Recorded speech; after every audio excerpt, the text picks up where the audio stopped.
There is a lot of information you can get on what actually happened and is happening now in the Middle East.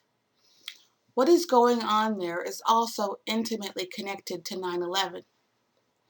For example, there is a 52-page report written from historical original documents at this web address. And there is another historical site at this one. There are also a few Palestinian support organizations based in and out of Israel that you can Google. You need to take a look at all the videos in my Middle East playlist to get a good idea about what is going on.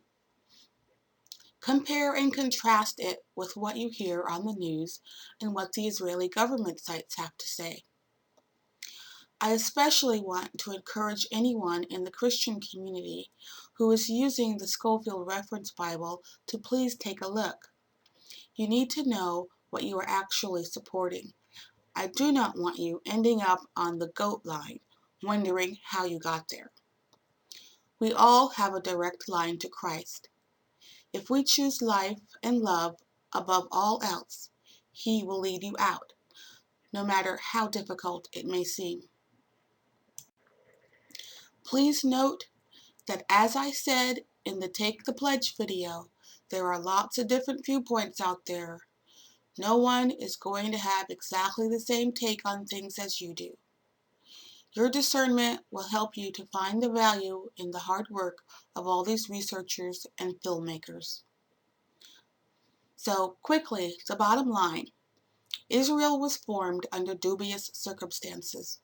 The Arab nations were promised independence, but instead the UN granted the Zionists land without their consent.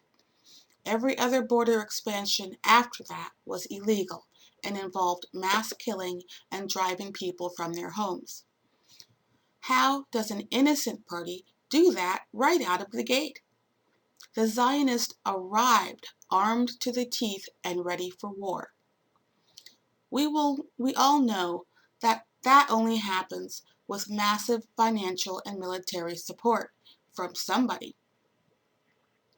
A two-state solution would be good. But as I said, it is my view that even the UN process was not done in a democratic manner.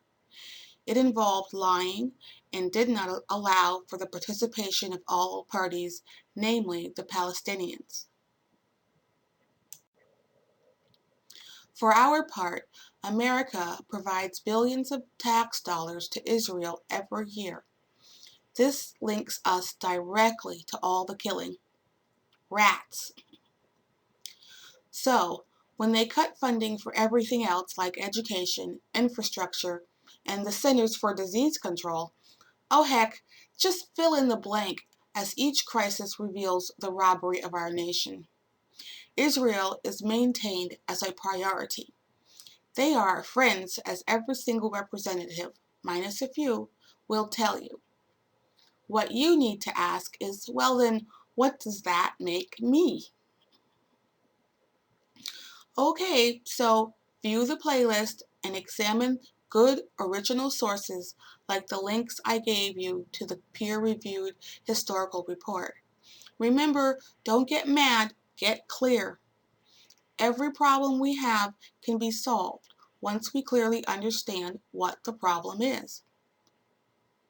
Stop all funding to Israel, or use the funding to negotiate for the release of all Palestinians being held in the prison camp, which is Gaza.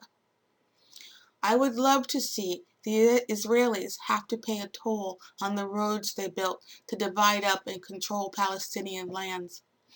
I would also love to see Palestinian refugees moving into all those fancy houses on the hills that the Israelis would be forced to give back.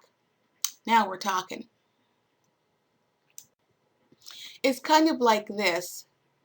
My people suffered a Holocaust too. Do you see us going back to Africa, shooting people, destroying their huts, and putting up condos? Do you see anybody else doing this? No. Nowhere in the entire galaxy is this kind of behavior considered acceptable. So it really is okay to be against what Israel has been doing for the past 60 years. And it is really okay not to pay for it.